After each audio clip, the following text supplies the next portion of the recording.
Welcome to the Sandersonian Institute of Cosmere Studies, where there's always another secret.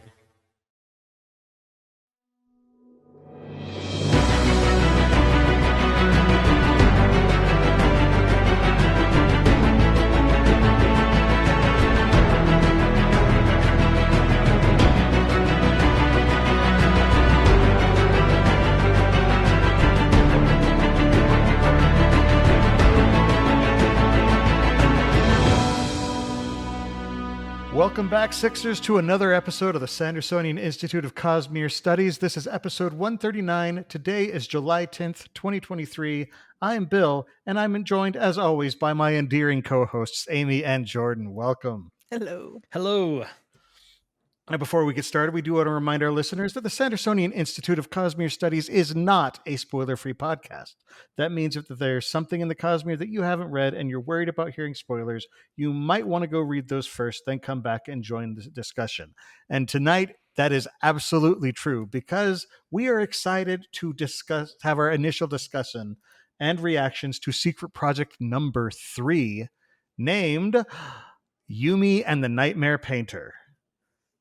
For those of you who listen to the podcast recordings or watch the videos on YouTube, we do want to remind you that it's possible for our listeners to interact with us live via chat as we record each episode at www.youtube.com/Cosmere Studies. We record episodes every other Monday night, starting at 7:30 p.m. Pacific Time, 10:30 p.m. Eastern. So please join us and take an active part in the discussion. The Sandersonian Institute of Cosmere Studies is made possible by the support of our listeners and patrons. The show will, of course, continue to be free, but if you want to help us out, head over to patreon.com/Cosmere Studies. Even pledging $1 or $2 per episode really helps us out as we work to improve the show. Patrons get immediate access to our Discord channel where you can talk about the show and the Cosmere with other listeners. We've got a good community over there. We've got some cool discussions going on, especially as each book comes out. There's always people wanting to talk about it, so it's definitely a good place to get in there. You also get early access to bonus episodes, exclusive access to other bonus content, and other good stuff. Announcements, just as a reminder, this episode is coming a week later than normal, which was to allow us time to read Secret Project number 3 before this discussion, because otherwise we would have been crazy people trying to rush through it in a single weekend, even though that's kind of what I did this last week. But that doesn't matter. But we didn't have to. Yes, exactly. And it removed an element of stress. Yes. But to get back on our regular schedule, that means that we're going to record our next episode in just 1 week. So also there's another announcement, Jordan, you wanted to talk about. Yes. So for those of you who aren't live, this is our first ever live recording over here on YouTube. And as I was getting everything ready, I was realizing that we actually can get monetized over here on YouTube because they just lowered the requirements. The only thing we're missing is the viewership hours goal. We need about 3,000 more of those. Actually, it was probably closer to 2,500. I forgot to do the math. But to that end, this is a call to action. I have made something called the Every Episode Ever playlist. Oh, goodness. It is exactly what it says on the tin. It is every episode ever.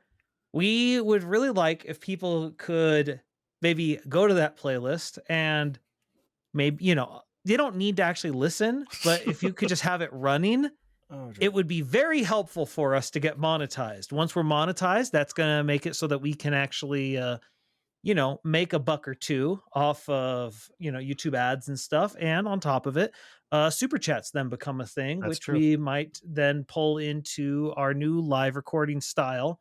We have to figure out how exactly that will work.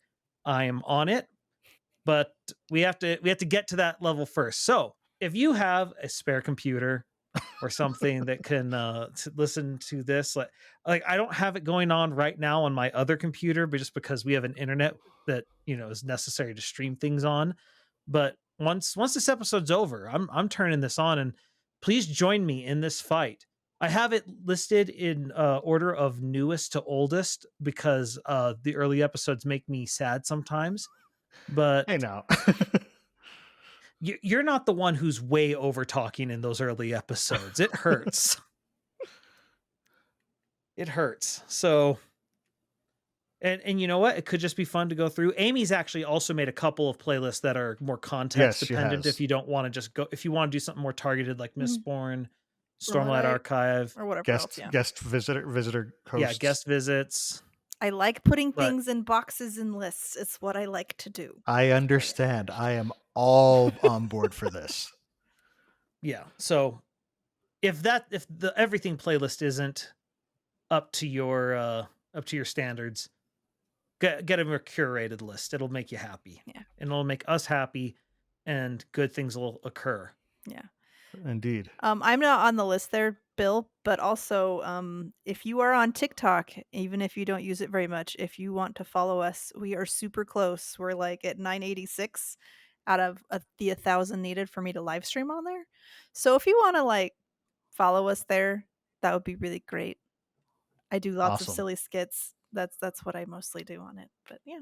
Yeah, and that would also, like you said, it'd allow you to join into live streams. Yeah, there's with- other big TikTok Cosmere people who will do like games and random chats and other things like that, and I kept not being able to because I wasn't at 1,000 followers, so that kind of Do they call it the TikTosmere? No, I think they usually call it Cosmere Talk. Hmm. But yeah. I like mine. Anyway, let's go on into the Cosmere Thing of the Week. So, Jordan, what do we have this week? We have Jordan searching for what box he's supposed to click. There we go. What we have is Doing Tress in great. the Emerald Sea in Lego. And I believe you found this one, Bill. But what I really like about it is I like how it's a progression through the various seas. We start in the Verdant, go to the Crimson, and end in the... Was it just the Black Sea, or do they have a fancy word for it? Midnight Sea, Midnight Sea, that's right. because it's Midnight Essence. Yeah. See, I gotta reread that. I'm forgetting stuff already. Yeah, there's the Emerald Sea, the Crimson Sea, and the Midnight Sea. Midnight Sea, yeah. And then all the other ones that they didn't visit. So But it's just, I really like this one because... Well, I love the minimalistic aspect of it. 'cause Yeah, I we've was gonna seen say. some really, really complicated Lego things, and this is just like as little as possible, but it is clearly like you can easily tell what it is. It works really well. Yeah. Like I know we've shown a lot of Lego stuff lately at that's not intentional. It's just creativity and Lego often will go hand in hand. So Well, it's because it's like you like to say about creativity thriving within limits, and the Lego medium, by its very nature, has some very rigid limits put onto it. And so when people get creative in it, it allows for some very interesting ideas to sprout. yeah. No, I completely agree. So yeah, this is from user Guy123AV over on Reddit, and I just think that's about as minimalistic a name as you can have too. Yeah, that guy has no digital footprint. Kind of love it.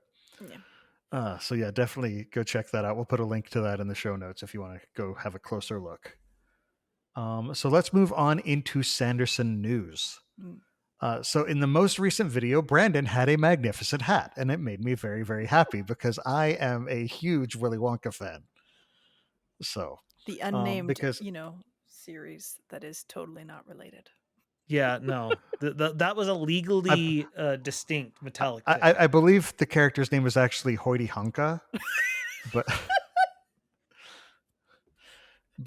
no, yeah. So Brandon has a hat because he and his team are giving out legally distinct metallic tickets. Where people who buy Doesn't really roll off the tongue though. not quite, but It's just fine. because for people who buy Dragonsteel badges before July 31st, they will be entered into a drawing to win these tickets. They're a chance to meet Brandon at Dragonsteel 2023 and actually have your book personalized. Everyone who buys the bundle, the book bundle for the con, will get a signed copy, but this will actually allow you to get into a signing with Brandon. You'll actually be like the first 5 people in line are the people who get these tickets, and I think you also get a +1. Yeah, I think if you get it. maybe, yeah. So you'll be able to get books personalized for that. Stepping back a little bit though, because this was a little earlier in the video. Stormlight 5 is now at 55%, and he's planning to move back after his sort of writing push to 2% per week or so, give or take. And Skyward Legacy is at I have the wrong number in here. I think it's 28%. That sounds closer than 8%. Yeah. Yeah, I left out a number. It doesn't matter. Moving on. The 10th place is kind of overrated. Yeah, yeah. Let's see. Brandon announced the bracket winners for his podcast. He has a couple of them for favorite food heists. The Great Maple Syrup Heist defeated Asparagus. If you want to learn more about that, definitely go check out Brandon's podcast, Intentionally Blank, that he does with Dan Wells. Also, they're doing brackets for bad story ideas that they've presented. I don't know enough about these because I haven't been listening to the podcast. I know, shame. I'll turn in my Cosmere card later, but yeah. So the aliens using the legal code narrowly lost to Vikings versus Cthulhu, which I think they're actually planning to turn into a shirt at some point. If the winner gets put into a whatever shirt. whatever wins, yeah. Yeah. So who knows? See, Brandon's book club, which unfortunately none of us are part of. All 3 of the Frugal Wizard episodes are now posted. Yep. And as of last week's video, there was about a half a truckload of Secret Project 2, aka Frugal Wizard boxes that hadn't gone out yet. So I'm guessing by the time this airs, all of those will be out, and they're already starting to ship Secret Project 3, which we'll be discussing tonight, Yumi and the Nightmare Painter. Speaking of people who want to get a book personalized by Brandon, he is going to be at Tampa Bay Comic-Con on July 28th and 29th, and if you go to his booth, you'll want to go early because they go quickly, but they're handing out free tickets to get into the line for the signing at that con. Yeah, I don't know if this is also the case, but I know he said that he's only going to be selling stuff on Friday and Saturday. So I don't know if that applies to also the signing thing. Well, the tickets, they're probably going to go the first day. Well, I think they do them for each day because that's how they do it at FanX. Does he have a signing each night? Yeah, it's like a time slot that at least at FanX, that's how he did it. That I don't know then, because it's just because the reason is because he doesn't want to actually do business. He doesn't want to sell things on Sunday. Yeah, so signing, I don't know, since it's free. You may just want to go and ask at their booth. But I would go early on the first or second day though. Yeah, for sure. Let's see. There's apparently a new cover for a trade paperback cover for Alloy of Law. I haven't seen it yet, unfortunately, but that is now available. And he said that the entire Mistborn series will be available in this cover style, hopefully at some point. Yeah. In trade paperback. So, and for those who don't know what trade paperback is, it's basically hardback size but paperback cover. I always wondered what the difference was, but that makes sense. Mm-hmm.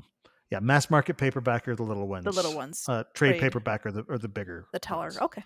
Mm-hmm. Good to know. And then Books A Million has a buy 2 get 1 offer, and the Alcatraz books 3, 4, and 5 are apparently part of that. So that I think that's going through July, but I'm not sure exactly what the dates are. So check that out.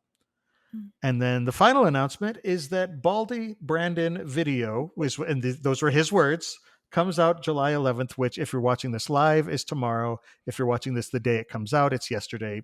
So by the time this posts, then it'll be there. The video should be up on Brandon's channel. So definitely check that out. Yep. Oh, so on the trade paperback, I was just looking that up. We were talking about it. Apparently that was the one that I showed in that the gold and yellow the gold style. yellow theme. Like that's what I thought. So that it's similar. Okay. Yeah. Apparently, I didn't realize I was jumping the gun that those hadn't been released yet in the covers video. Oh well. But so it's been released now because that's the same style as Olivera 1's new trade paperbacks, and so I think you said looks like they're trying to get all of Mistborn to have a nice unified style. Got it. That makes sense.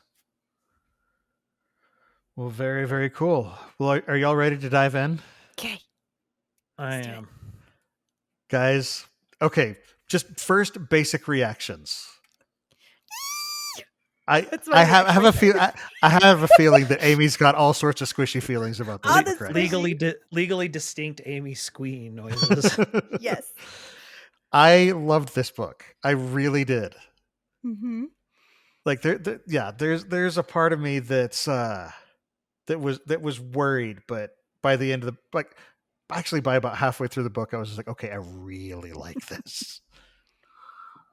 I'll be honest, like when we got the preview chapters Mhm. of all 4 of the secret projects, this was the one that I thought had the coolest cover art, but the Uh-huh. one I was most worried about with the story. I agree. Just because I was sort of like, I don't know, this seems really weird It's as a squishy and concept. feely.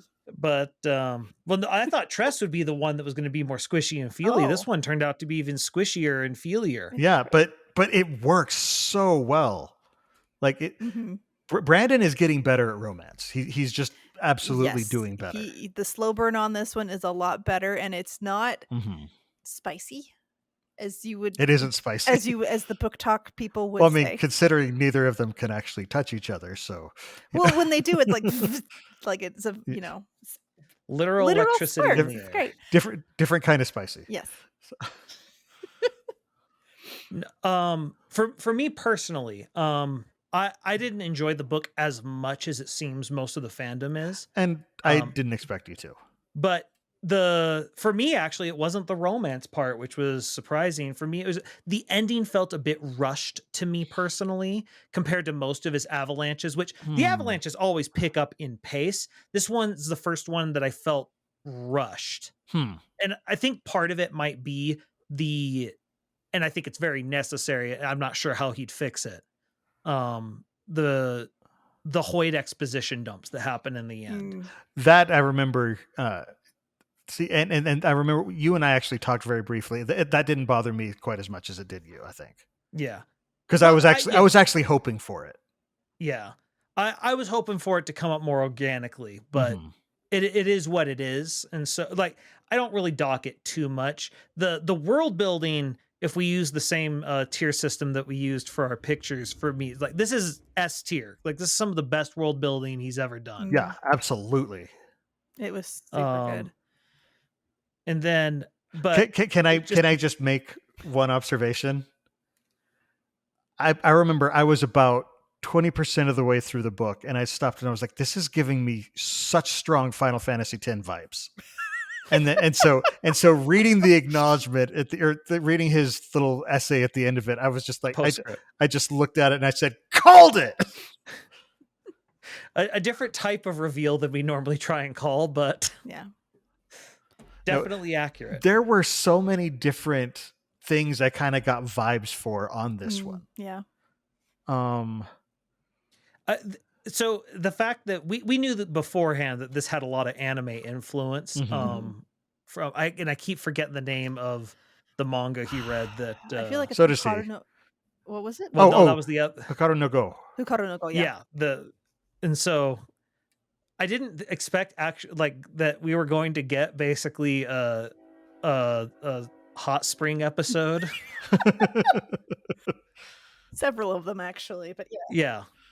But there it is. Yeah, no, I was laughing my butt off as they're like awkwardly trying not to look at each other. And I'm like, this is completely an anime plot line. But like I got vibes from a lot of stuff that he didn't mention, and some of it he may never even have read. Like, are either of you familiar with the Empire trilogy by Raymond Feist and Janie Wirtz?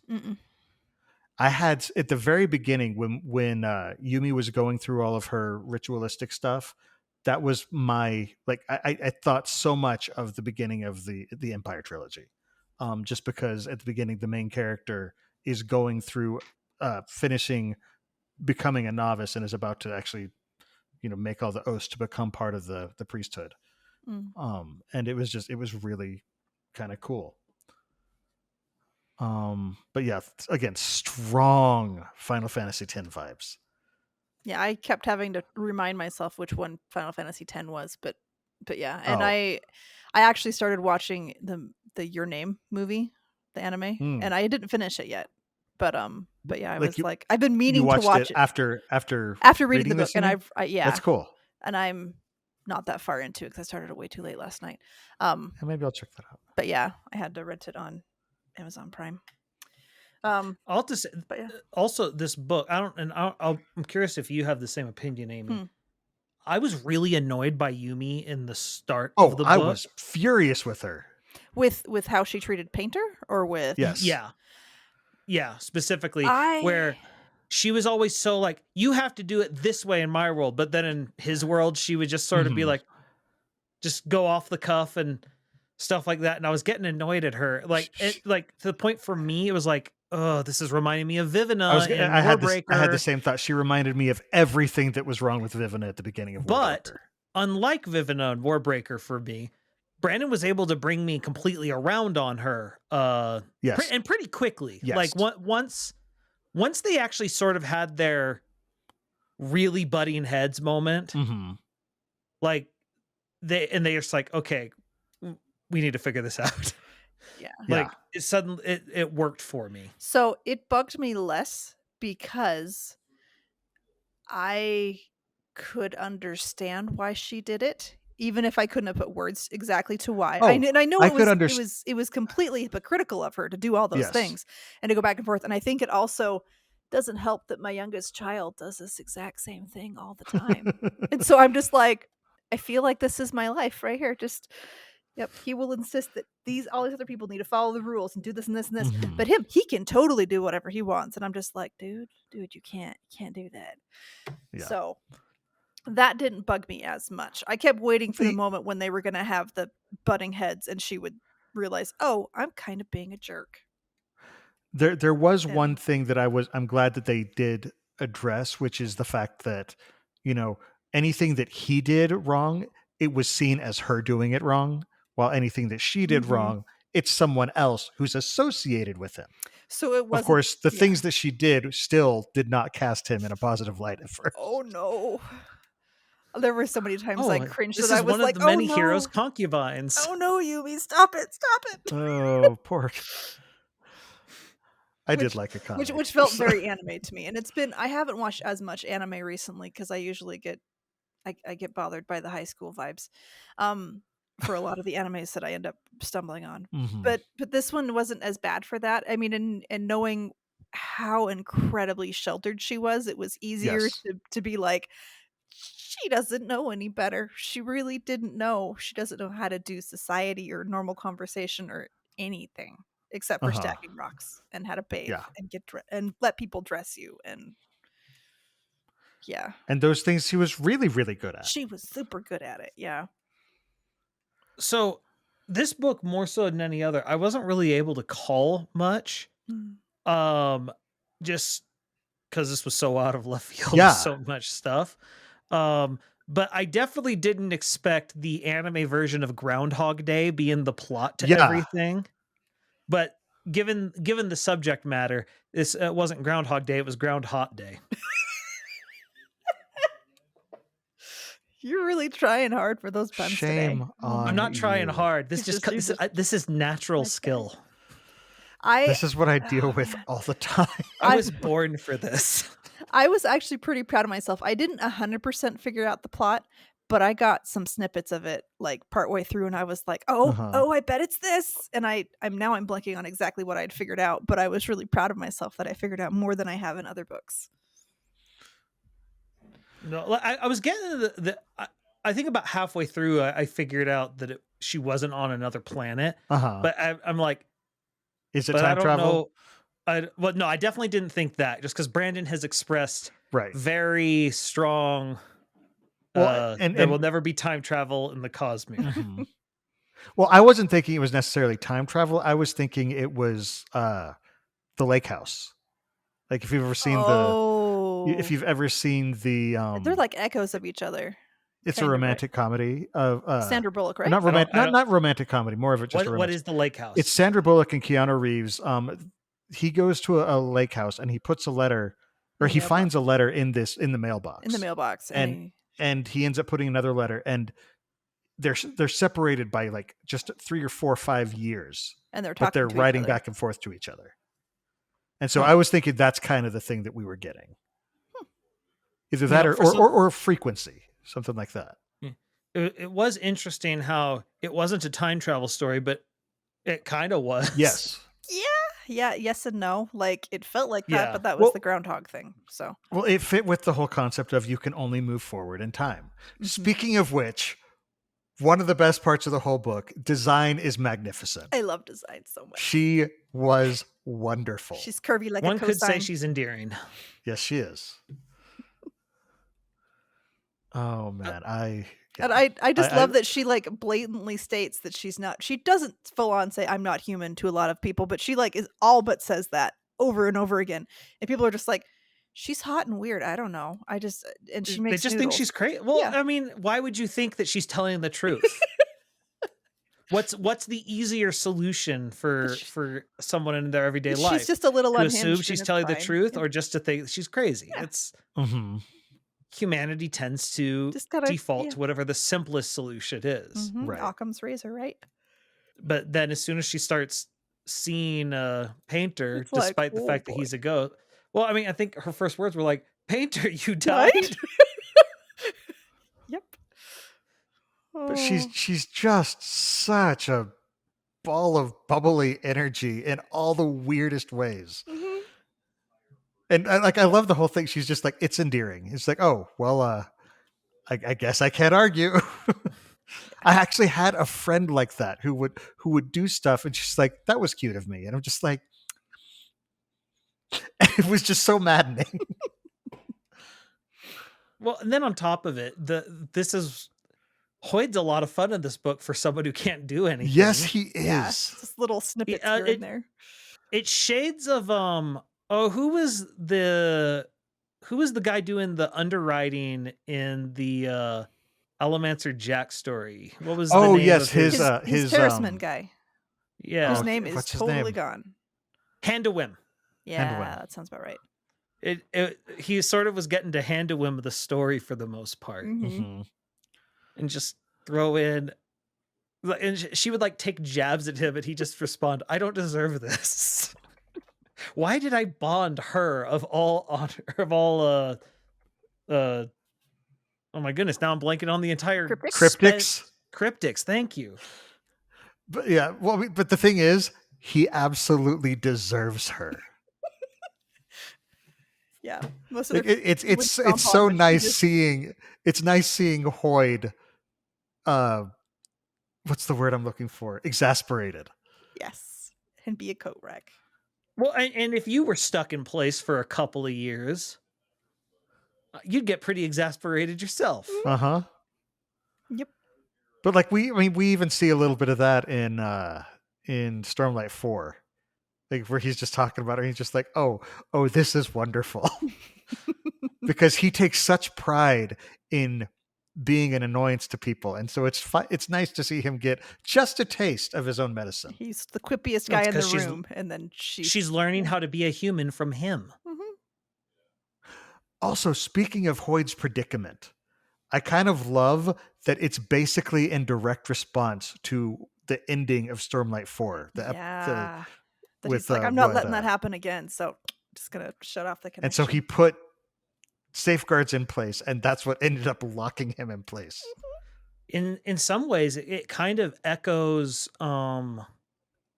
the entire, like what turns out to be the entire plot of putting in something that's automated to Mhm. handle something. Oh yeah, that's true. And it not behaving the way you expect it to. Right. Yeah. That was another thing I got ideas or vibes from was iRobot, the movie version with Will Smith. It's the same concept of you put something in place to help mankind and it ends up dooming them. Mm. Something automated, something soulless. Yeah, I saw a lot of commentary from people saying like, "Oh, he's, Brandon's really anti-AI art," and the thing to remember is that this was written before a lot Exactly. of the big Yeah, AI art that's stuff the happened. part that impressed me when I was done with it. I was amazed at how timely this book is. When I don't think that was I don't think that was what he meant at all. No, I mean, I'm sure he Yeah, I'm not going to speak for him Well, because I don't know exactly what his stance no. is on that. Well, his stance I'm not worried about, Yeah, but that- it's definitely something that he's a speculative fiction writer. Mhm. So these are exactly the types of things that he would be examining and saying, how do I look at this? What is the Further what down would the this? road What are the outcome, yeah. downsides? What are the Mhm. upsides? That said, what the crap were those scholars thinking? They're trying to make a job easier, but they made it soulless. Your and- scientists were so preoccupied with whether or not they could, they didn't stop to Yes! think about whether they You should. Jurassic Well, Park is it just always it sound that. it sounds to me like they got their little small machine working, and then they just immediately went, all right, well, let's scale this up to 100 times bigger. And it's like, then break you don't the want to do world. any testing at No, intermediate right? sizes I just and see if it murders everyone around you. I just remember how much fear there was around the Large Hadron Collider. Oh, Um, yeah. And it's just like, yeah, this is the same. Mhm. You should have had a little bit more fear before you turned this thing on. Yeah, you do it smaller. You try it a couple times. You do it not near large populations. It's like, what does this run on? Oh, souls? Okay. Oh, wait, hold Let's all up. gather around. Let's all stand here and lean in. Yep. Well, and then on top of it, just we'll probably discuss this more in our next episode, Mhm. but it's very interesting. There's 4 of these scholars that it clearly, because it's its creators, it seems to have imprinted a little bit on them as, Mhm. 3 of them are named. We don't ever get the 4th. I don't know. Yeah, I did. And he sort of stands apart and in the shadows compared to the others, and seems to be, because like there's like, you do it, no, you do it, no, you do it, no, you do it. They're just going back and forth, and finally he's like, I'll do it. But we never get that one's name. He refers to the machine as awakened. I noticed that. So are Oh. you thinking one of the 5? Maybe. I mean, why else not name them? If it's one of the, I had a similar thought. I didn't think about that. If it's one of the 5, though, it'd have to be. Who would it have to be? It'd have to be either Vasher or Vartrelides, because those are the only ones left alive. I don't see Vasher doing that, though. You think he would No. have Well, stayed smarter after Nightblood? We do know that the book Nightblood has, like, they were going to look for him, weren't they? Like at the end of Warbreaker. They were gonna. No, they had Nightblood. They were gonna go try and stop No, the no, army they that weren't. was getting awakened. No, they weren't looking for Nightblood. They were looking for Vartrelides. Oh, Because they had I've totally Nightblood. forgotten the Is name. it Vartrelides? No, Vartrelides is the one that they kill. Well, then I think it's Trelides, because there was Yeah, Trelides and I Vartrelides. think it's I Trelides. can't then. remember the names. Yeah, it has to. Yeah, it has to be Trelides, because it's always burned into my mind. Nightblood after getting fished out of Yestiel. That's who it Yes, is. Steel. Yestiel and Yarstiel. Goodness, I just need to look this up because this is gonna drive me nuts. Oh gosh. Yeah, I don't know. It's been too long. I just know is Vartrelides is the one that dies in the book, because So that's the Denth. Denth. yeah, Denth dies. well, because I always remember the line from Nightblood after Vivenna gets him out of the lake, being like, I don't understand. I thought Vartrelides liked me. No. So there's Arsteel, Yessteel, Vasher, Shishara, That's and Arsteel. Denth. That's what it is. Mm-hmm. Arsteel. And Arsteel becomes Claude? Yeah, Arsteel's the one who that's becomes right. Claude. Okay, so we have Yessteel that it could be Shishara died, Denth was killed. So it's Mhm. my guess is it's Yessteel. Well, But because Yestiel is the only one that's not Vasher. yeah. So Yeah. anyway. and so I don't know. It was just something that I saw someone point out online that we never got their name, and it just got me thinking. No, that I there's- didn't realize that. Yeah, that's a good point. I was too busy trying to move forward. I followed a lot of the other plot stuff, but I didn't follow that as close. We also got a lot of really cool cognitive aspect stuff in this book. Oh, Like the with fact that- doing the paintings and eating the things and wearing the Yeah, clothes and like pulling the soul of the food out so that you can experience it. Mhm. Trelides was Susebron's high priest. That's what I That's what it I was, had. okay. wrong. Okay. Gosh, I need to reread that. It's been a minute. while. It's been a minute since we've read Warbreaker. Oh man. Oh, But no, there's just a lot of very interesting stuff with that. mm-hmm. The other thing that was very interesting, just from a Cosmere aspect, I guess it was not so much interesting. I liked design constantly bringing up stuff that Mhm. it's not going to explain it. Yeah, just like Just- just not gonna get into that. Yeah. well, Totally. I No, I for the was longest quoting time, Yumi. I thought like this. I thought we were going to delve into stuff with whatever was going on with, why did Virtuosity. Virtuosity splinter Mhm. herself and stuff like that, and we actually never. We just know that they did, and so Mhm. my original theory was just like we see Yumi go to the spirits and the spirits split Mhm. into, That two halves of a thing. I was wondering if Virtuosity in splintering herself had created these two different worlds because they seem so opposite. Uh-huh. One where the spirits help and it's bright, and one where the spirits are dangerous and it's dark. So- and I'm like, oh, they're equal and opposite. That could this, this thing could be related. And it's like, Sort nope, of a not at all. Yeah, sort of a Metroid Prime 2, where you have two parallel Yeah. worlds. Yeah. Well, and at the same time, I'm like, okay, this is a lot like Midnight Essence. Nope, Mhm. not Midnight Essence. Nope, it's different. One other thing. Mm. When I read this book, I got such a craving for fancy ramen. And so I went and I Yes. got some. Me too, Bill. Me too. Man. Wow, want Jordan. ramen. How long have you been sitting on that? How long has the episode been going? Half hour. Oh man. Oh man. Wow. For our audio listeners only, Jordan just pulled out a bowl of fancy ramen. And he's just It's eating not it. fancy, let me tell you. Oh, it's not? It's the highest quality that Costco you can buy it at Costco. Oh. It looks fancy with the bowl and the spoon, though. Yeah, It's one of so those it's- deeper Chinese spoons. So it's fancier than like the 10-cent packets, but Yeah. Not mu- So for the record, it's called udon. It's actually really delicious and Udon. Yep. not great, but it's like really delicious. Yeah. magically delicious. Yes. Wait, that might be something else. No, I really liked how it Painter's history fleshed out little by little. Mhm. And oh man, that was so painful. For Very interesting character development. Like there Mhm. were some really cool arcs in this one. Yeah. I really liked the way that Painter it like just came out, and the same with Yumi, Mm-hmm. and the same with Leon.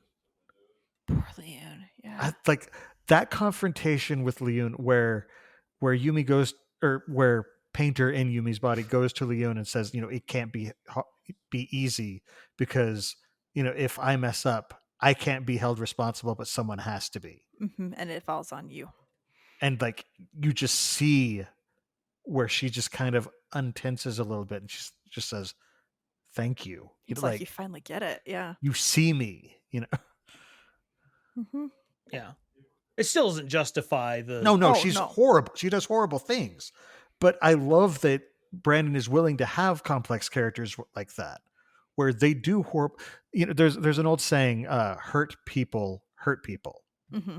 And like that's what's going on with Leona. She's been through some rough stuff, and she ends up doing some rough stuff, and she puts Yumi through just horror. But it's interesting having complex characters like that.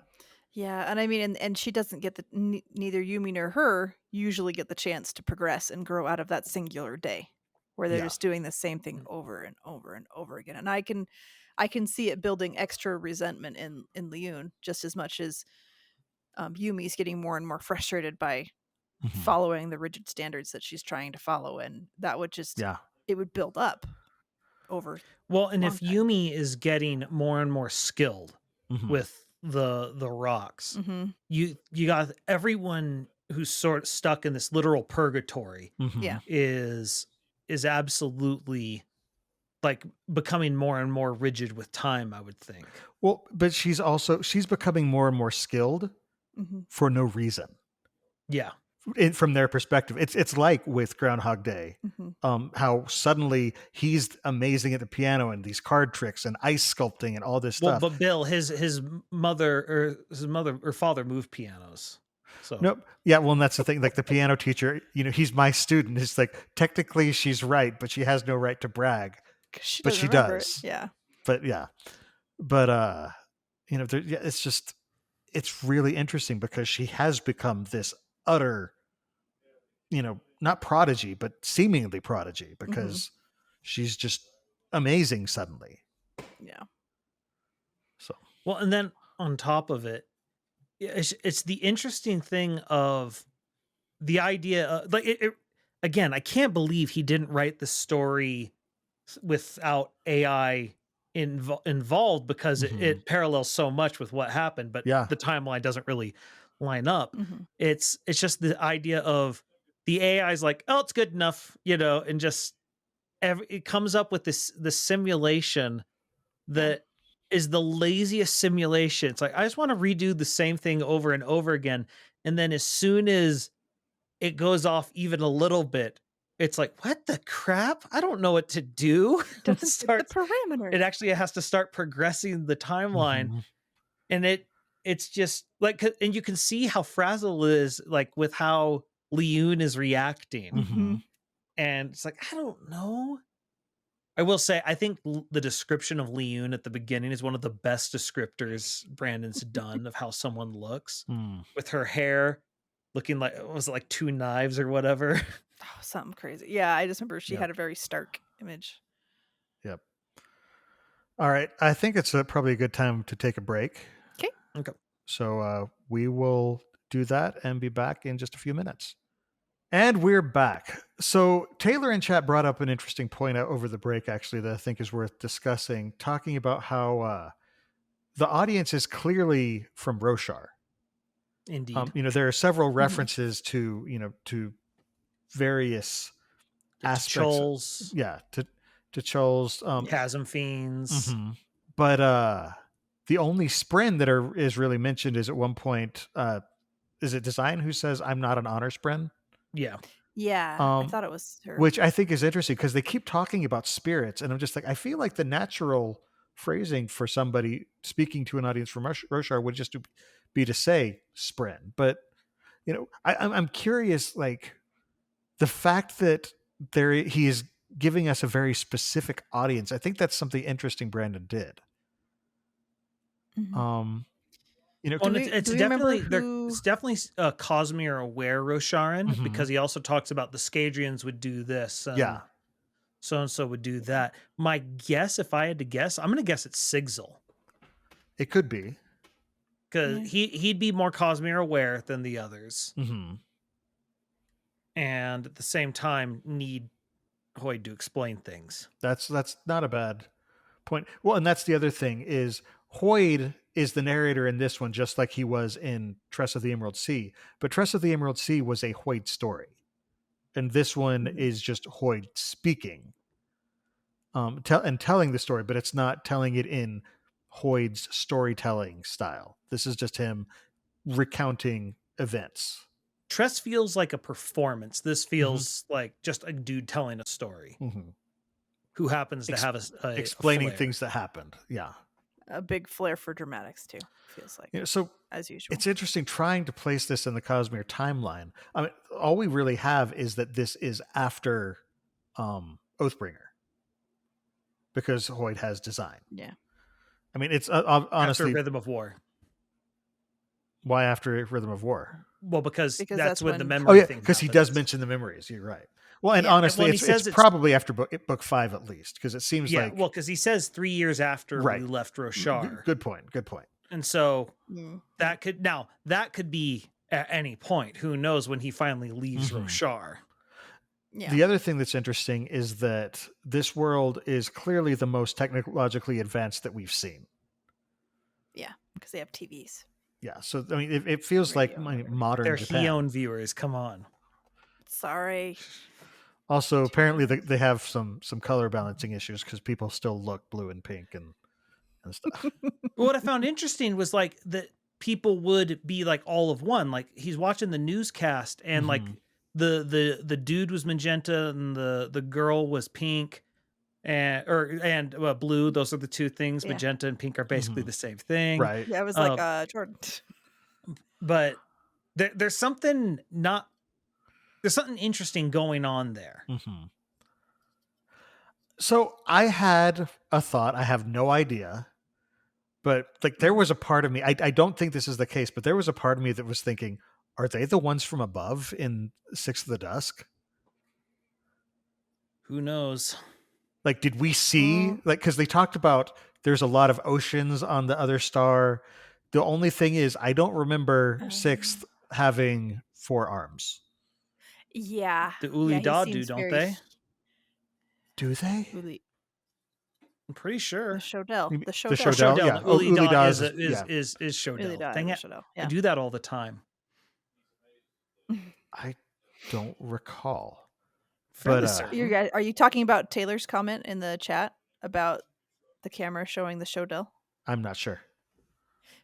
So You were I saying remember that maybe they were landing on Six of the Dusk. Oh, yeah. No, it's the planet that's near Virtuosity, whatever, the one that Yeah, Yumi I and can't remember the Painter name are of on. it. It's It's Shodell. I'm yeah. still figuring that out. And it's interesting because we finally seen another, because like we've seen dragons, we've seen humans, and we know that the third race is Shodell, but we've never seen them other than knowing about ambition being Ulida, a Shodell. Yeah, the only other time we saw one at the end of Lost Metal. Yeah, that Milan's going to meet up with or something. Right. I think that's who was driving her boat. Is that what it was? Okay, I just knew they was. were somewhere in there. But yeah, and I just looked it up on the Coppermind. Yeah. They do have 4 arms. Yeah, it was just sort of, I had a brief moment of, because it's a planet where they're sailing the oceans all the time, and suddenly a spaceship comes down and lands, and I was just like, this is very reminiscent of the ones from above. I don't think it necessarily is, but it just was very. No. Similar. Wasn't it pretty clear that the ones from above are Scadrians? It was speculated. A lot of people speculated that because the sequel thing, but yeah, the anyway, the thing that I found very interesting, just from just how it was told, was just what a very good oh crap moment it was when there's like, oh, we see them all on boats, and that Yumi's like, we don't have what's an ocean? Yeah, it's like, like a bigger lake. It's like we have small pools. Everything else boils away. Yeah. Wait a minute. Yeah. It's very. I so many questions that have been opened up. Mm-hmm. As most good Cosmere books do. Answer one thing, create 9 more questions that you didn't know you could even have. Even more. No, the other thing I love is seeing how there's so many things in this book. It's sort of, there's a lot of lessons about, not assuming you know things you don't actually know. Mm-hmm. Like for the painters, they all assume, do not draw them as humans because humans can still hurt you. But it's like, why? Mm-hmm. And like they don't really have an answer. That's just what you're told. Yeah, it's the tradition. Now, there's something to be said for passing down, knowledge to the next thing. It makes sense to me that it'd be humans can still hurt you because humans are still physically capable of harming you. Yeah, it makes perfect sense, but it turns out,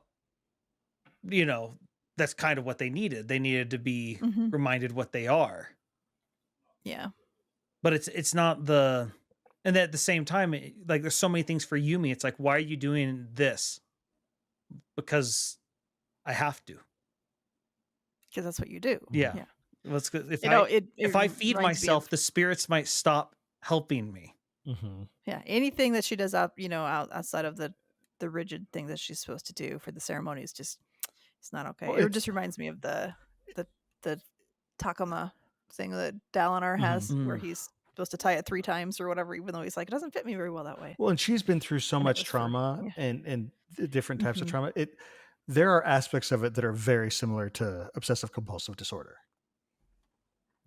Well, she, to the point where like when he first goes on the I'll feed myself today, thanks. And she starts hyperventilating. Mm-hmm. She just can't, because I mean that's all she knows. That's she doesn't really remember her parents at all, and so that literally this is what she knows, Yeah. and Also- that's Also, it's but horribly it's also uncomfortable. great. Yeah. Just the whole, it's like, he's feeding himself like a crazy person.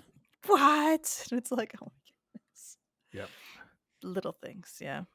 But it's fun seeing her.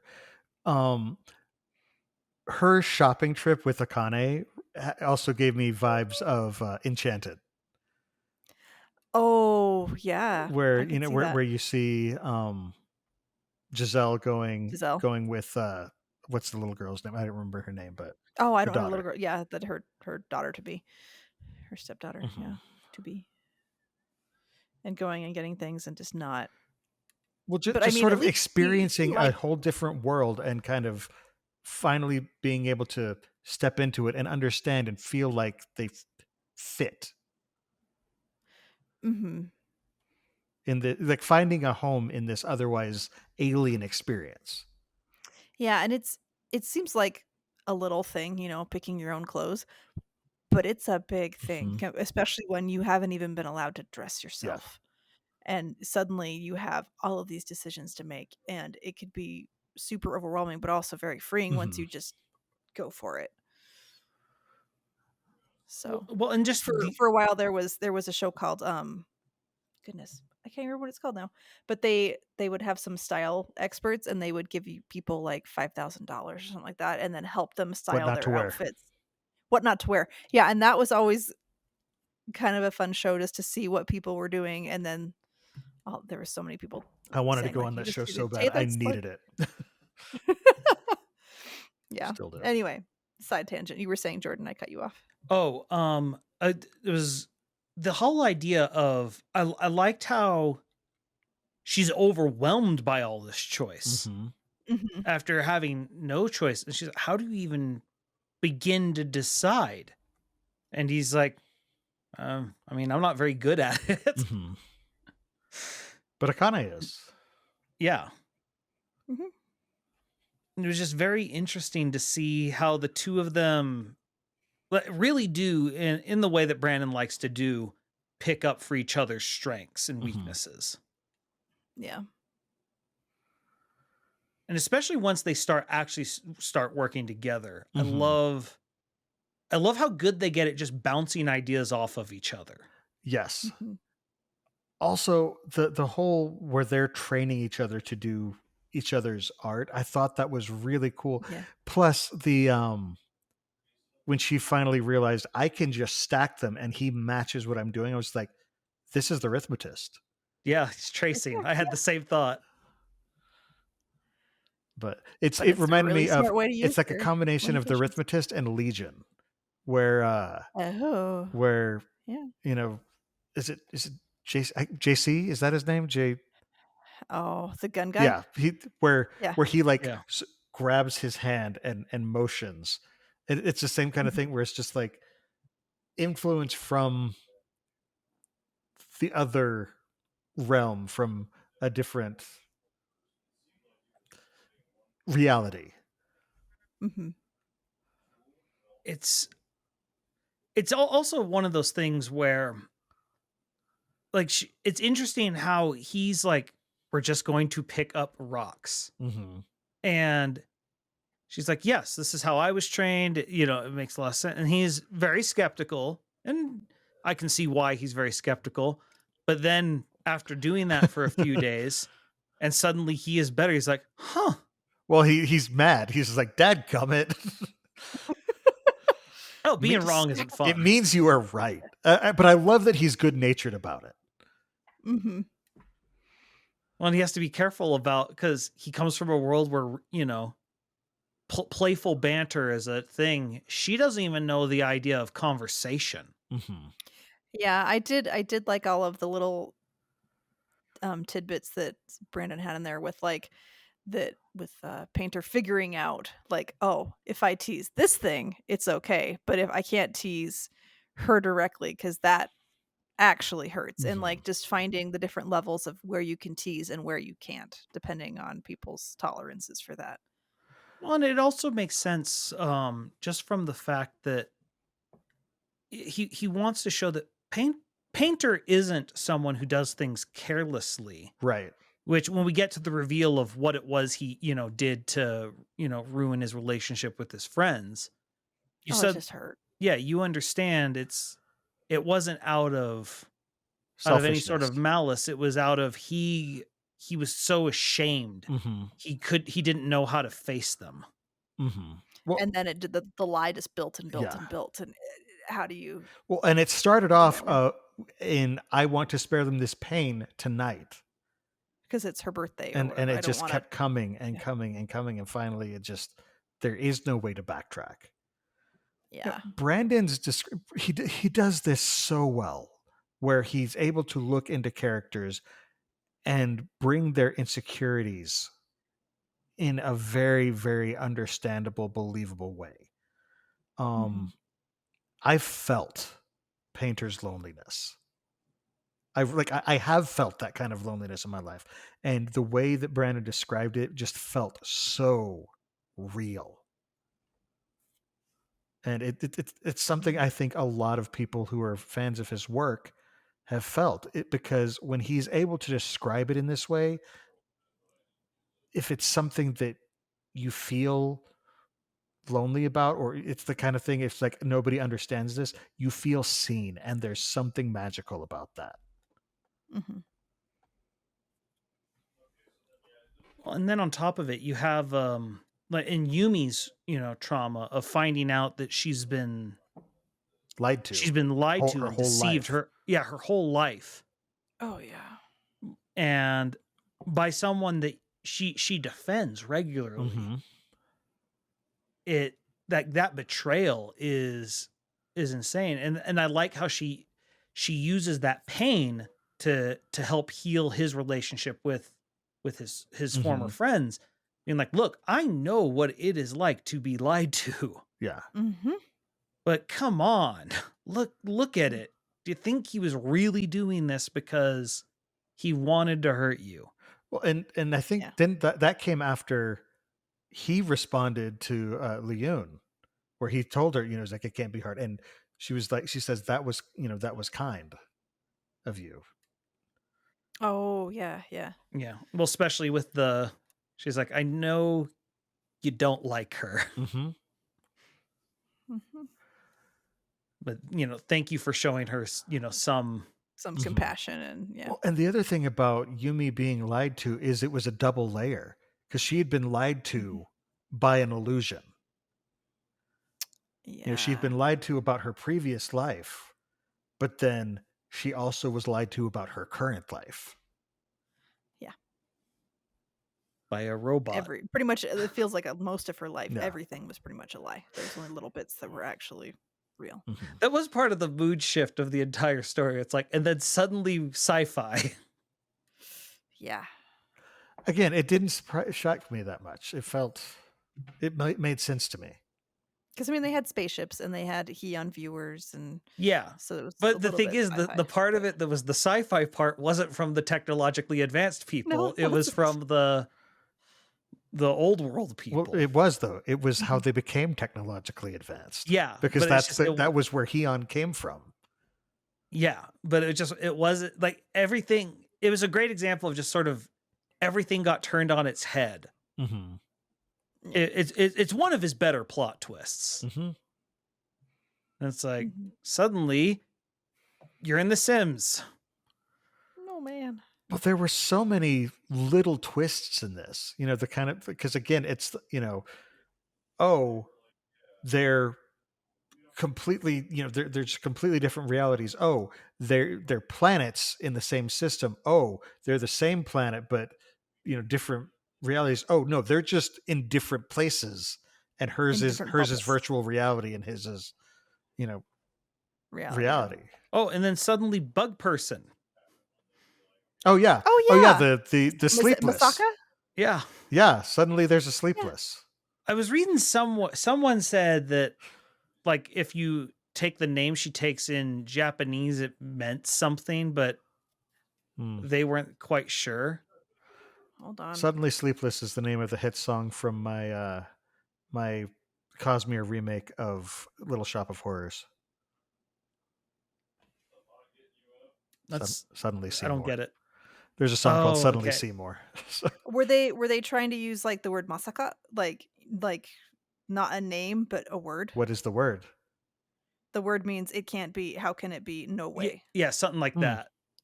Yeah, masaka. I didn't think about that, but yeah. Chad is asking if they're supposed to like the Sleepless because they'd like to kill them with fire still.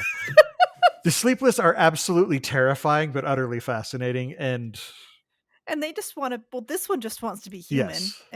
and Are they I eldritch horrors? Yes, they're eldritch horrors, but that doesn't mean they don't want to. They don't like cute things. They have warm fuzzy feelings. They're eldritch horrors who like cute bunnies. So. You remind me of a bunny. Thanks. No, it's like you're picturing Masaka at first as like a Japanese Wednesday Addams. Yes, Mhm. actually, exactly. A modern Japanese Wednesday Addams. But yeah, and then I don't know. There's just something fun about it. I was a little bit annoyed. I felt like some of the people in the Akane's friend group were a little bit flat. Tojin bothered. Is it Tojin? Yeah. Yeah, he bothered me just because I felt like he was described like a nerd would describe a jock rather than just like it's like almost a caricature of a gym bro.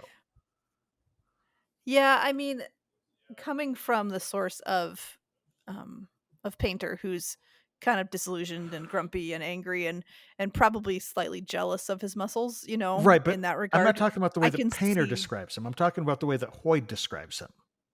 Oh, okay. Hoyd's a nerd. No, I just felt like his character description and interactions were a little bit flat compared to everything else. It was just one of the few things where I felt where I didn't agree on that, but like he felt like the gym bros that I know. I don't know. I think getting the characterizations that you do with Tojin later made it bug me less, or I didn't focus on it as much. But yeah, he definitely was coming off as a muscle. Tojin didn't bother me. I just felt like the descriptions of him were like, oh, he's it almost felt like that's a guy who goes and plays sports ball. I'm like, oh, it just felt kind of flat to me. That my personal experience. The part that I didn't quite understand was when they got attacked by it turns out by Leon, but when they got attacked by the solidified nightmare, how Tojin briefly saw Painter. You're wondering like how? Yeah, that's the part I didn't quite understand. I think it was just a matter of, there's enough investiture coming through that it's just that he got a glimpse.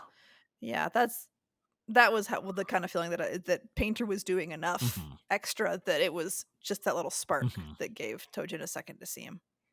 That's what I got. That was something as soon as Hoyd made the mention that Yumi was looking out the window, and had she been paying attention, she would have noticed that there was a shadow watching them.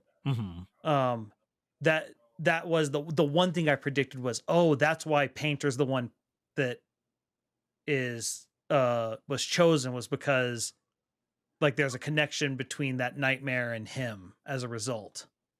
And that's like that was now it turns out she's Leon. No, that was not in the. It's about Yumi. Yeah, was not predicting Leon. Yeah, that part was like, oh, okay, well.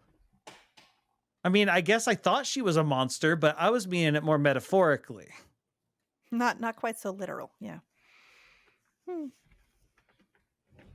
But this book is one of the, as far for me, I was just one of the worst of trying to actually guess things. It was like, man, I'm nowhere close. I should have picked up. I feel sad that I didn't pick up on the fact that like the special squad, I can't remember their name. The Dream Watch. Yeah, the dream was just totally by who you know, and that they have no actual skills. I'm sad that I didn't catch that. What I love about that was, while they are just all a bunch, it's like, it's who you know, it's all a bunch of layabouts. I love that it's like, well, but they still do fight all the things. It's like, well, yeah, it's what we got these competent people here for, as assistants. Come on, we're not insane. Yeah. I just liked that no, we still get the job done. We just do it through, money. Yeah, our nepotism, fills the flashy roles, and then we just hire the muscle to do the other things. SICS Scholar in chat poses an interesting question. Says, thoughts on Yumi and how she compares to the Heralds and Returned in terms of being a cognitive shadow. She's clearly potent. She's clearly very, very, very potent. Yeah, because she's like 200 years old, something. No, 1700. 17. Oh goodness, I kept forgetting to add another digit. Yeah. Well, and then she says, "No, you're more like, this is more a Elantrian level." Yeah. Like which is interesting, saying that Elantrian, like, because when you're comparing power levels, it's like, what is the chart? The top. Yeah, we don't always know. But Elantrians, I mean, they've basically got just a direct conduit to pure raw investiture. Yeah. So and get limited by geography. Right No, I want to, like, it's one of those things. Now that we know this, it's like, okay, so what was going on before all this? Yeah. What do you mean? Like, what is it that a Yoki Hijo actually is? Why? Oh, like what? Well, I think it has something to do with, obviously, Virtuosity splintering herself. Yeah. If I had to guess, I'm assuming very similar to the Scions are, shards of devotion, and is devotion or Scions Dominion, and Skays are the Dominion. Yeah. But except they're all just the door now. Yeah. So I definitely think that they're probably splinters of Virtuosity, but it's also interesting that it is true that they only respond to the rock stacking. Mm-hmm. That, Painter tried to do the painting, it didn't do anything. Yeah. And but they also respond much stronger to conscious Eon stores, conscious rock stacking rather than robotic, automated. Yeah. Well, it's just because the comparing them to Scions just makes a lot of sense. And so I try and think of it in terms like, okay, well, why do the Aeons work? And it's like, they work because it's tied to the geography of the area and stuff. So there's got to be something about rock stacking. Yeah, who knows? That has some, like, there's some significance to that, but we don't ever, which is very unlike Brandon, we don't ever actually delve into that. Yeah, I don't know. It's an interesting thought. So there is one thing that I do want to talk about, because many of Brandon's books have that one scene, that one monologue that makes you just go, yeah! And can I just say, I love the line, "I am the thing the nightmares are afraid of." Thanks, Darkwing Duck. It's just sort of I loved that. Mm-hmm. Well, I like the final stand where all the painters make their final stand is by their masterpieces. Yes. It's a good thematic spot of them literally standing between the city and everything else. Shadows, yeah, just holding the line. I don't know. I'm a big fan of last stands. They're really fun. I agree. I also loved the attitudes of the people, as like all the favors are called in. I love that his friends do grant that. It's like that friendship still matters, and they're like, we're going to burn some bridges, but we will humor you now because you deserve at least that. And it's interesting seeing Akane, going to him and saying, like, are you sure you're actually seeing that? Basically questioning his sanity. and the fact where he stops and genuinely, introspects, and then he's like, no, we got to do this. And I mean, they try and justify it out loud to Mhm. themselves that, well, if we go and we just stand there, then Well, at least that's the worst that happened, Because honestly, especially since it's a very modern society, if you had a friend come to you saying all this stuff, you're just like, Mhm. I'll humor you, but right now I'm very concerned about your well-being. Yeah. At the same time, from his perspective, he at least does know, like, although he briefly, entertains it, they saw Yumi. Mm-hmm. Like, so he knows. There's something, yeah. Yeah, there's something is going on. So even if I'm crazy, I'm not that crazy. Yeah. But I will at least humor you. And 'cause at the very minimum, there is something, I think, relaxing about, we don't think you're a liar. We're worried you're crazy. But they're like, well, and I love that she makes that distinction of he told a lie, but he's not a liar. Yeah. even though Yumi at the start has some issues with that. Yeah. Well, And it makes it even more powerful coming from her. Yeah. Well, and I love her. She's like, oh, he's a liar, and that's a bad thing. And then she's like, which was ingrained in me by someone who lied to me my entire life. Huh. So There's some baggage to unpack there for me. Yeah. We're going to do that later because I got to do things. But yeah. It makes sense for a story like this, but a lot of introspection going on. No. Mm-hmm. You were talking about The Last Stand. This is another of the kinds of scenes that Brandon is just so good at, where you have that moment where the hero steps into the space where they are amazing at what they do.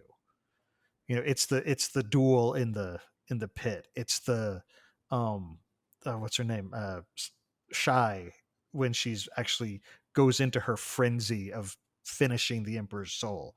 It's Oh yeah. Brandon is Kelsier just when he suddenly takes on the Steel Inquisitor for the first time, and Vin gets to see it. And then at the end, Vin, when she's going against the just everything. It's the murder of Steel Inquisitors, which is still one of my favorite lines. Brandon is so good at the dropping the weights scene. The scene where this person has been struggling, or the if you're familiar with Jordan is with Superman the animated series, the World of Cardboard scene, where it's just like, now it's my turn. I'm going to cut loose. And you see, like, even though it's still against impossible odds, you see Painter running around just frantically painting these masterpieces and stopping the nightmares, and then finally realizing, oh, if I paint them as what they really are, they won't go back. Then they stay in a stable state that's not going to threaten us. And everybody sees what he's doing, and they start funneling and they start supporting him in that way. It's like, we can't do what you can do, but we can make it so that you are able to get it done. Yeah, we can get it so that there's an easy cue for you compared to just it's such a good scene. And like I said, Brandon does this kind of thing in a lot of his books, but it's never the same scene, and it just works.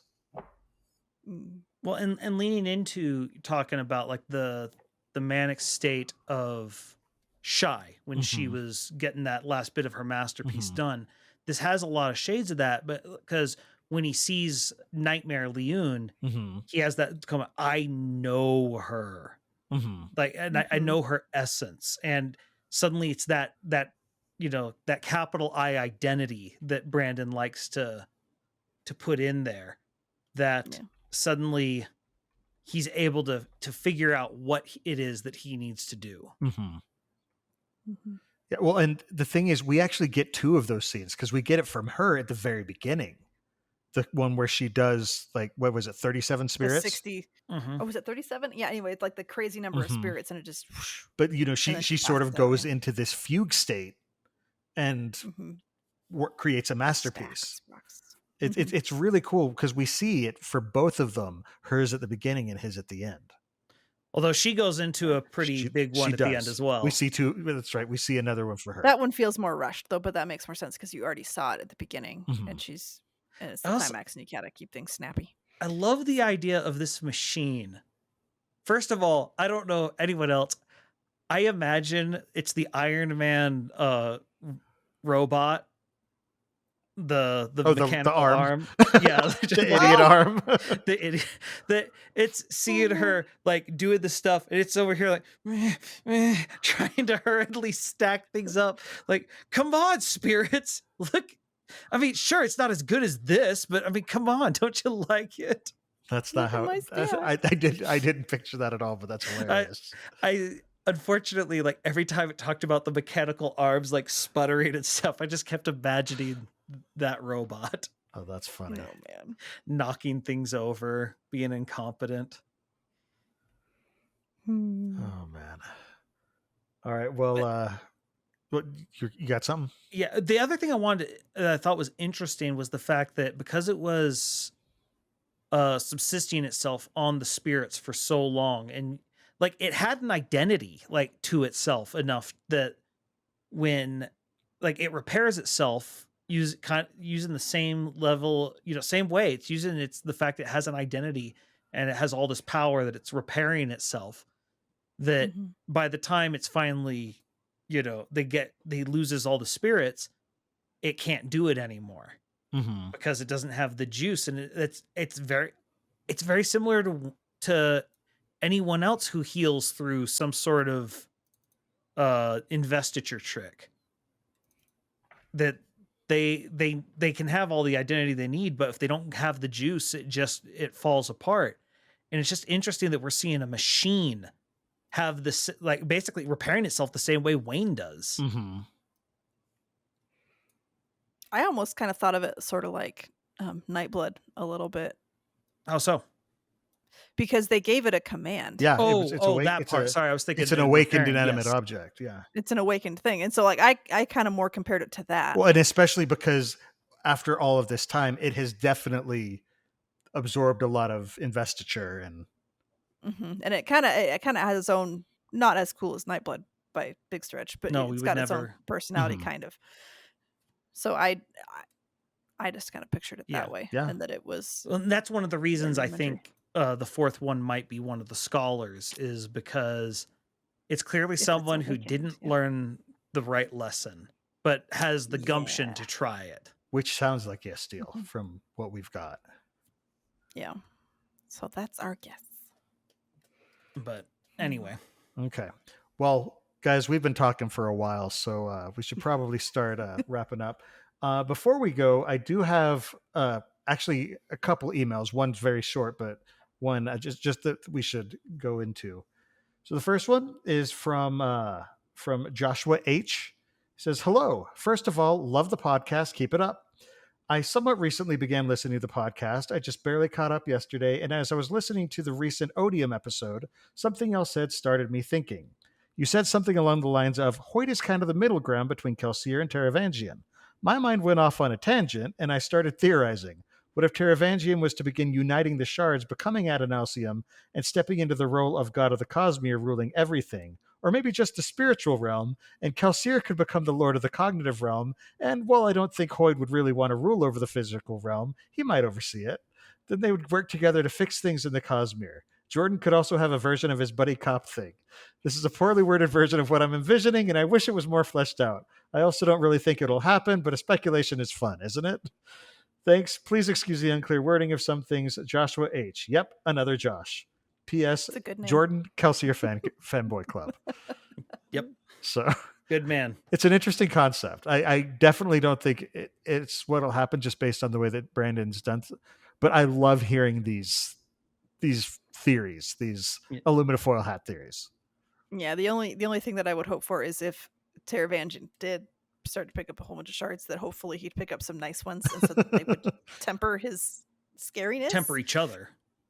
Yeah, and so then maybe it would make him either just kind of stuck like Harmony is, and that he can't do a whole lot, and so then he maybe can't do much damage, or make him not evil. I just don't want like the next one he picks up to be virtuosity, because then he's a master of hatred. It's Yeah, basically we don't need Joker that. at that point.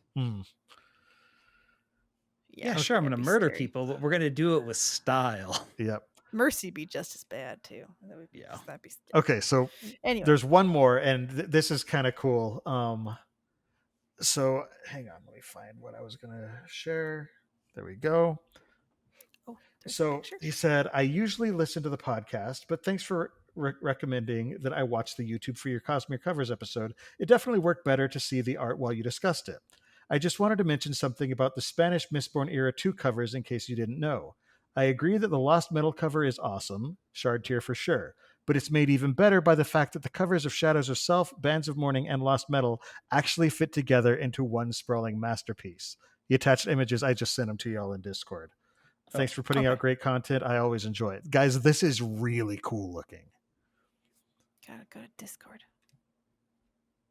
All right. Sorry, I didn't have Discord. Apparently, Discord was not open. I don't know why. Yeah, so Discord these are somehow moved screens for me. Sorry. But yeah, these are the Spanish covers, and they're it works together in this one giant scene. I noticed they were the similar style. I hadn't noticed it was one image. Well, it's sort of like the original trilogy has something similar where there's 3 different images and they all go together into one pretty epic scene going on. So I don't think Jordan's set up to actually show this on stream, but if y'all want to, if our listeners want to check it out, the Spanish covers for basically the trilogy from Era 2.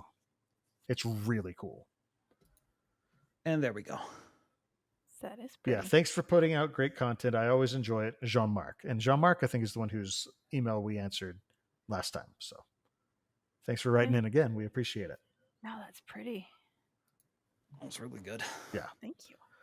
Good catch. I had missed that. Yeah. All right, to our listeners, we love hearing from you, so please keep on sending in questions. You can ask us about the Cosmere. You can drop us your ideas for topics you'd like us to discuss during the show. And while you're at it, we would love to hear your feedback about how you think we're doing, as well as any interesting theories you might have about what's going on in the Cosmere. Please, you can send all of your questions and suggestions in a brief, concise email to cosmerestudies@gmail.com, and hopefully we could read that as part of the show. You can also reach us at the Sandersonian Institute of Cosmere Studies, P.O. Box 970063, Orem, Utah 84097. Now, outside of the podcast, we do have our own projects that we're working on. So, Amy, why don't you start us off and let us know what you've been up to lately? So my Facebook is Coincidence Cosplay and Props. My Twitter is @CoincidenceCosp because my name is too long. My Instagram is @coincidence_cosplay. My TikTok is @coincidencecosplay, all one word. And my website is www.coincidencecosplay.com. So I have been putting up a lot of TikTok videos because I made a giant buffer for when I was on vacation so I could just put videos out. I have been not great at doing my other socials, but I'm going to keep trying to get better at those because I've slacked.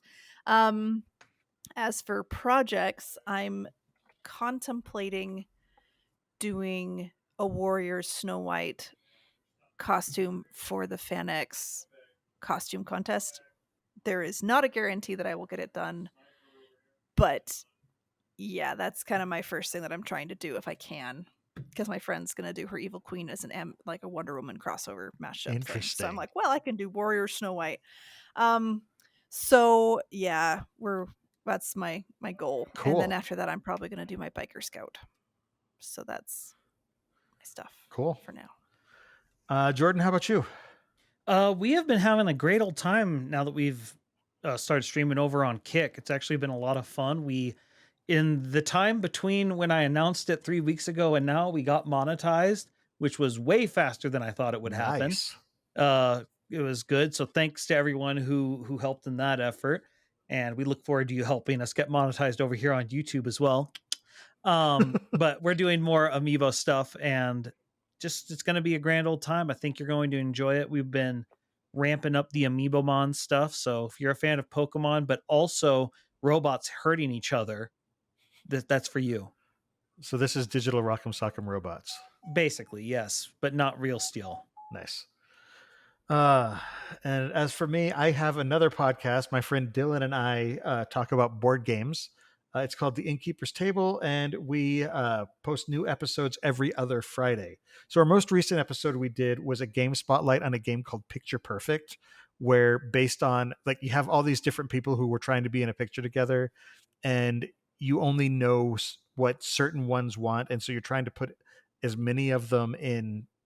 You're trying to accommodate as many of them as possible, and it's and then at the end you actually take a picture with your cell phone, and then you look and see, because like some of them, they don't want their face to be visible, or they want to be standing next to the table, or they want to stand next to this person, or they want to not stand next to any person like this. It's Interesting. it's a really cool concept. So it's definitely worth checking out. So that was our most recent episode.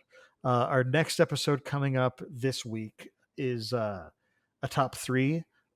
We haven't fully planned this one out yet, so if there is a top 3 that you'd like us to do, we'd love to get your input on that. So let us know at innkeeperstablepodcast@gmail.com. For those of our listeners who want to support the Sandersonian Institute of Cosmere Studies, but you can't become patrons, we would love it if you just let your friends know about the show. Don't forget to subscribe to the podcast, to like and subscribe over on youtube.com/Cosmere Studies, to go and watch those playlists to help us get up to the numbers that we need to get monetized. And if you want to toss us a good review wherever you listen to us, we would love that too. You can also head over to store.streamelements.com/Cosmere Studies and buy merch. Guys, final thoughts on Yumi and the Nightmare Painter. Chef's kiss. I loved it. It was good. It's a book that is very visually distinct, and it definitely was worth the extra effort on the thumbnail today. Of Brandon's books, I would put this in S tier for me. Like I felt it was that good. So, all right. Well, in addition to the live episodes of the show that stream on youtube.com/Cosmere Studies every 2 weeks on Monday nights at 7:30 p.m. Pacific time, 10:30 p.m. Eastern, listeners can find our videos on YouTube 2 days after we stream, or audio versions of the podcast on Apple Podcasts, Spotify, and just about any other service that carries podcasts by searching for Cosmere Studies. You can also follow us on Twitter, Instagram, TikTok, and Facebook under the profile @Cosmere Studies. For our next episode in 1 week, we're going to continue our discussion of Yumi and the Night Painter, and we are actually going to be joined by Steve from Read and Find Out. So we're excited to have him back. He's a good friend of the podcast. Specifically, we're going to focus on some of the various Cosmere connections in this book. It's always fun to start theory crafting when we get a new Cosmere novel, and this book was just rich with possibilities. So join us for the live discussion in 1 week on Monday, July 17th, 2023 at 7:30 p.m. Pacific time, 10:30 p.m. Eastern at www.youtube.com/Cosmere Studies. Until then, on behalf of Amy, Jordan, and myself, thanks for listening, and remember, there's always another secret. Another secret.